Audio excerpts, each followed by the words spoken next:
In a dusty village on the edge of Karachi, rows of mud huts stood under the burning sun. The houses were small and cracked, with straw roofs tied together by rope. Most people in the village were poor. They worked hard every day, yet still had very little. Goats wandered between the huts, and children played barefoot in the dirt.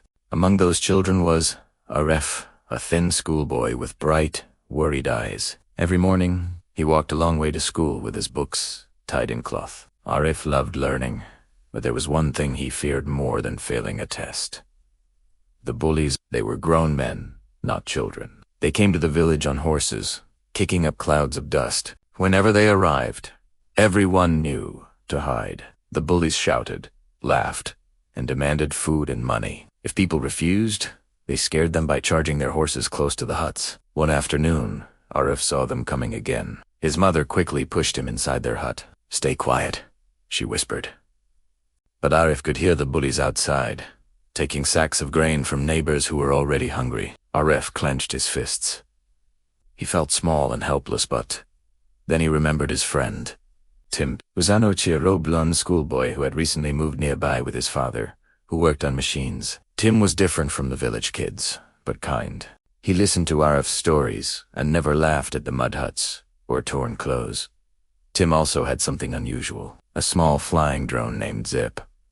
Zip wasn't just a toy. Tim had helped program it himself. It could fly fast, record video, and make loud sounds. Arif ran quietly to the edge of the village where Tim was repairing Zip. "They're here again," Arif said, breathing hard. "They're taking everything." Tim's face grew serious. "Then let's stop them." "But they have horses," Arif said, "and we have nothing." Tim smiled and held up Zip. "Not nothing." Moments later, Zip buzzed into the sky, its wings humming like a giant insect. The bullies looked up, confused. Zip swooped low and suddenly played loud, noisy sirens, shouting, even the sound of police whistles. The horses panicked, rearing and stamping. One bully fell off his horse into the dirt. Then Zip flew higher, its camera light flashing brightly, circling above the bullies' heads. "Someone's filming us," one shouted. Zip projected a recorded voice through its speaker.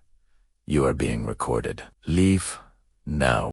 Terrified and embarrassed, the bullies scrambled onto their horses and rode away, dropping the stolen food as they fled. The village went silent. Then cheers erupted. Arif ran to Tim, smiling wider than ever before. "You saved us." "No," Tim said gently. "We saved each other." That evening, the villagers shared the recovered food together. For the first time in a long while, there was laughter instead of fear. And as Zip rested quietly beside them, Arif realized something important. You don't need strength or wealth to fight injustice. Courage and friendship are enough.